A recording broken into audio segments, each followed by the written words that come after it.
গাজার অধিবাসী সাংবাদিক ও শিক্ষক রুয়াইদা আমির লিখেছেন চিরদিনের জন্য বদলে যাওয়া তার জীবনের গল্প। সেই গল্পটি নিয়েই আমার আজকের ভিডিও। তাহলে চলুন পুরো গল্পটি শোনা যাক। আল জাজিরার জন্য লেখাটি এমন এক সময় লেখা হয়েছে যখন প্রতিনিয়ত ইসরায়েলি সেনারা গাজায় বোমা বর্ষণ করছে। আমির বোমা বর্ষণের ভয়কে সঙ্গে নিয়ে বাঁচতে শিখছেন। প্রতিবার বিস্ফোরণের শব্দে তিনি ভাবেন, এখন কি হবে? ভাবছি একটা উইল লিখে রাখবো, কারণ কখনো ভাবিনি মৃত্যুকে এতটা কাছ থেকে অনুভব করতে হবে। আমি ভাবতাম মৃত্যু বুঝি হঠাৎ করে আসে, আমরা টের পাই না। কিন্তু এই যুদ্ধ আমাদের সব কিছু অনুভব করতে বাধ্য করছে। এখন কিছু হওয়ার আগেই আমরা কষ্ট পাই, যেমন এখনই বোধহয় আমাদের বাড়িটা ধ্বংস হয়ে যাবে। যুদ্ধ শুরু হওয়ার পর থেকে এখনো হয়তো আমাদের বাড়িটা দাঁড়িয়ে আছে, কিন্তু সেই ভয়, বুকের ভেতরের কাঁপুনি থামছে না। এই ভয় আমার ভেতরটাকে এমনভাবে শেষ করে দিয়েছে, এখন মনে হয় আর কিছু সহ্য করতে পারবো না। যুদ্ধ শুরু হওয়ার পর থেকে আমি যেন প্রতিনিয়ত যুদ্ধ করছি। ইসরায়েলি সেনাবাহিনী আমাদের এত কাছে চলে এসেছে, প্রতিটি মুহূর্ত আতঙ্কে কাটে। আমি স্পষ্ট মনে করতে পারি যখন তাদের ট্যাঙ্কগুলো নেতজারিম অঞ্চল দিয়ে গাজায় ঢুকছিল, আমি তখনই হতবাক হয়ে বন্ধুদের মেসেজ করেছিলাম, ওরা গাজায় ঢুকলো কি করে? আমি কি স্বপ্ন দেখছি? আমি অপেক্ষা করছিলাম ওরা গাজা ছেড়ে যাবে, শহরটা আবার মুক্ত হবে। এরকমই আমরা সারা জীবন জেনে এসেছি। কিন্তু এখন ওরা এত কাছে। এরা এখন আল ফুখারি এলাকায়, খান ইউনুসের পূর্বে, রাফার উত্তরে। এখানেই খান ইউনুস শেষ হয়ে রাফা শুরু হয়েছে। ওরা এত কাছে চলে এসেছে যে আমাদের প্রতি মুহূর্তে ভয়ঙ্কর বিস্ফোরণের শব্দ শুনতে হয়। কখনো এই শব্দ থামে না। এই শব্দ আমাদের স্নায়ুকে চিরতরে ক্ষতবিক্ষত করে ফেলেছে। আমি শুধু সংখ্যা হতে চাই না, আমি কোনো সংখ্যা নই। মনে রেখো, আমি গাজা থেকে উঠে এসেছি। আমি বাস্তবের চরিত্র। আমার গল্পটা মনে রেখো, আমি একটি সংখ্যা হতে চাই না। কথাগুলো বারবার আমার মাথায় ঘুরছে, কারণ শহীদদের অজ্ঞাত পরিচয় ব্যক্তি হিসেবে উল্লেখ করতে দেখেছি গণকবরে তাদের শুইয়ে রাখা হয়েছে, অনেকের শরীর ছেঁড়া খোড়া, দেখে চেনার উপায় নেই। আমার কপালেও কি এমনটা লেখা আছে? কাফনে শুধু লেখা থাকবে কালো বা নীল ব্লাউজ পরা এক তরুণী। আমি কি মারা যাব একজন অজ্ঞাত ব্যক্তি হিসেবে? হব শুধু একটি সংখ্যা? আমি চাই আমার চারপাশের সবাই যেন আমার গল্পটা মনে রাখে। আমি কোনো সংখ্যা নই। আমি সেই মেয়ে যে কঠিন অবরোধের মধ্যেও মাধ্যমিক শেষ করে বিশ্ববিদ্যালয়ের পড়াশোনা চালিয়ে গেছি। আমি বিশ্ববিদ্যালয়ে শেষ করেছি, বাবাকে সাহায্য করার জন্য চেষ্টা করেছি কাজ খুঁজে পেতে। আমার বাবা অবরোধের চাপে বারবার চাকরি হারিয়ে ক্লান্ত হয়ে পড়েছিলেন। আমি আমাদের পরিবারের বড় মেয়ে, চেয়েছিলাম বাবাকে সাহায্য করতে, চেয়েছিলাম আমরা যেন একটা ভালো বাড়িতে থাকতে পারি। আসলে আমি কিছুই ভুলতে চাই না। আমি একজন শরণার্থী। আমার দাদা দাদিও ছিলেন সেই শরণার্থীদের মধ্যে, যারা 1948 সালে ইসরায়েলি দখলদারের কারণে নিজেদের ভূমি থেকে উচ্ছেদ হন। তারা গাজা উপত্যকায় এসে শহরের পশ্চিম দিকে খান ইউনুস শরণার্থী ক্যাম্পে থাকতে শুরু করেন। আমার জন্ম সেই ক্যাম্পেই, কিন্তু ইসরায়েলি সেনাবাহিনী আমাকে সেখানে থাকতে দেয়নি। 2000 সালে তারা আমাদের বাড়ি ধ্বংস করে দেয়। এরপর 2 বছর আমরা আশ্রয়হীন ছিলাম। এক বাসা থেকে আরেক বাসায় ঘুরেছি। সবকটি জায়গায় ছিল বসবাসের অযোগ্য। শেষমেশ 2003 সালে UNRWA আল ফুখারিতে আমাদের একটি নতুন ঘর দেয়। এলাকাটি ছিল খুব সুন্দর। চারপাশে ছিল ক্ষেত খামার, পাশেই ইউরোপিয়ান হাসপাতাল। হাসপাতালের নামে এলাকার নাম, ইউরোপিয়ান হাউজিং। 5 জনের জন্য বাসাটা ছিল ছোট। আমাদের একটা ঘর, একটা বসার ঘরের দরকার ছিল, রান্নাঘরটা মেরামতের দরকার ছিল। তবু আমরা সেখানে প্রায় 12 বছর ছিলাম। 2015 সালের দিকে আমি কাজ শুরু করি বাবাকে সাহায্য করার জন্য। বাবার পাশে দাঁড়িয়েছিলাম যেন আমাদের বাড়িটা ঠিকঠাক করতে পারি।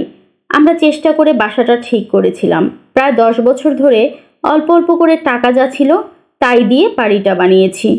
যুদ্ধ শুরুর মাত্র 3 মাস আগে বাড়ির কাজ শেষ হয়েছিল। যখন যুদ্ধ এলো, অবরোধ, দারিদ্র্য আর সংগ্রামের ক্লান্তিতে আমি ভেতরে ভেতরে ভেঙে পড়েছিলাম। যুদ্ধ সব কিছু গ্রাস করে নিল, আমার হৃদয় ভেঙে দিল, আমার মনোযোগ নষ্ট হয়ে গেল। ভীষণ তাড়া নিয়ে জেগে উঠি। যুদ্ধের শুরু থেকে আমরা কিছু না কিছু নিয়ে লড়াই করছি। বেঁচে থাকার জন্য লড়তে হচ্ছে, না খেয়ে না পান করে মরে না যাওয়ার জন্য লড়ছি।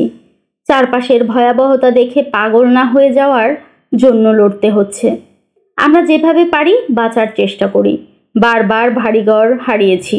পুরো জীবনে আমি 4টি বাড়িতে থেকেছি। প্রতিটি বাড়ির আশেপাশে ইসরায়েলি বোমা পড়েছে। থাকার মতো নিরাপদ জায়গা আমাদের নেই। যুদ্ধবিরতির আগে পুরো 500 দিন ধরে ভয়ানক আতঙ্কে দিন কাটিয়েছি। যুদ্ধের সময় আমি যেটা করতে পারিনি সেটা হলো কান্না করা। নিজেকে শক্ত রাখার চেষ্টা করেছি। দুঃখ আর ক্ষোভ নিজের ভেতরে চেপে রেখেছি। এতে আমার ভেতরটা ক্লান্ত হয়ে পড়েছে, আরও দুর্বল হয়ে গেছি। আশেপাশে সবাইকে সাহায্য করেছি, সাহস দিয়েছি, বলেছি উত্তর থেকে লোকজন আবার ফিরে আসবে, সেনারা নেতজারিম থেকে সরে যাবে। সবাইকে সাহস দিতে চেয়েছি, যদিও আমি ভেতরে ভেতরে খুব ভেঙে পড়েছিলাম। তবে এটা আমি কাউকে দেখাতে চাইনি। আমার মনে হতো যদি আমি আমার দুর্বলতা দেখাই, এই ভয়াবহ যুদ্ধে আমি হারিয়ে যাব। যুদ্ধবিরতি ছিল আমাদের বেঁচে থাকার আশা। বিরতির সময় মনে হয়েছিল আমি বেঁচে গেছি। যুদ্ধ শেষ। যখন মানুষ জিজ্ঞেস করত আবার কি যুদ্ধ হবে, আমি আত্মবিশ্বাসের সঙ্গে বলতাম না, আমার মনে হয় না। যুদ্ধ শেষ, কিন্তু যুদ্ধ ফিরে এলো। এবার আরও কাছে চলে এলো।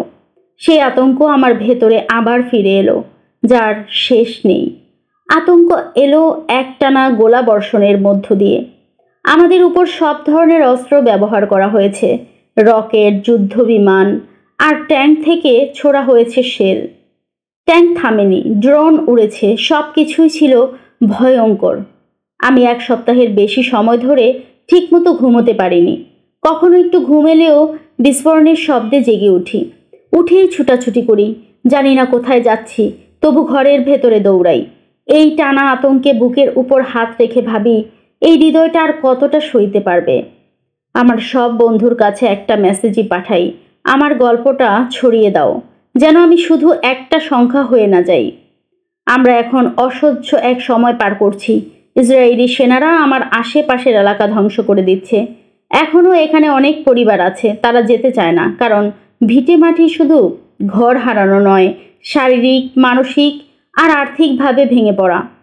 প্রথম ঘর হারানো ঘটনা আমার মনে আছে। সেটা 2000 সালের ঘটনা। তখন আমার বয়স প্রায় 8 বছর।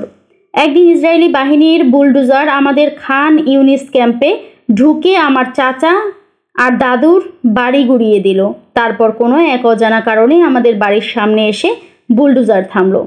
ফলে আমরা বাড়ি ছেড়ে বেরিয়ে গেলাম। তখন রমজান মাস। আব্বা আম্মা ভাবলেন পরে ফিরে আসা যাবে। ফিরে গিয়ে দেখলেন প্রায় ধ্বংস হয়ে যাওয়া একটা ঘর। এখানে আমরা অস্থায়ীভাবে থাকবো বলে ভেবেছিলাম। আমি বাসা হারানোর দুঃখ মেনে নিতে পারিনি। তাই আমি দৌড়ে দৌড়ে ফিরে যেতাম আমাদের সেই পুরনো বাড়িতে, যেখানে আছে আমার দাদা দাদির সঙ্গে কাটানো সুন্দর সময়ের স্মৃতি। সেখান থেকে কিছু জিনিস নিয়ে আসতাম মায়ের জন্য। ইসরায়েলি বাহিনী ঈদের আগের রাতে আমাদের বাড়িটা গুড়িয়ে দিল। আমরা ঈদের দিন সকালে সেখানে গিয়েছিলাম, মনে আছে। আমি আমার নতুন ঈদ পোশাক পরে ধ্বংসস্তূপের উপর দাঁড়িয়ে ঈদ উদযাপন করেছিলাম। ইসরায়েলি বাহিনী আমাদের কিছুই নিতে দেয়নি। ওরা সব কিছু ধ্বংস করে ফেলে। আমাদের জন্য ফেলে যায় শুধু দুঃখ আর হতাশা। যদি দুনিয়া আমাদের এই ভয়াবহ বাহিনীর হাত থেকে রক্ষা না করে, তবে আমি জানি না ভবিষ্যতে আমাদের কপালে কি আছে। আমি জানি না আমার অন্তর এই অবিরাম শব্দ আর আতঙ্ক সহ্য করতে পারবে কিনা। তাই আমাকে ভুলে যেও না। আমি আমার জীবনটা রক্ষার জন্য কঠিন সংগ্রাম করেছি, সাংবাদিকতা করেছি, শিক্ষক হিসেবে 10 বছর ধরে পরিশ্রম করেছি, নিজেকে উৎসর্গ করেছি এসব কাজে। আমার ছাত্রছাত্রী আছে যাদের আমি ভালোবাসি, সহকর্মী আছে যাদের সঙ্গে আমার অনেক স্মৃতি। গাজায় জীবন কখনোই সহজ ছিল না, তবু আমরা গাজাকেই ভালোবাসি। আর কোনো জায়গা এতটা ভালোবাসতে পারি না। গল্পে সাংবাদিক ও শিক্ষক রুয়াইদা বারবার বলেছিলেন, আমি একটি সংখ্যা নই, আমি সংখ্যা হতে চাই না। আমার গল্পটি মনে রেখো, ছড়িয়ে দিও।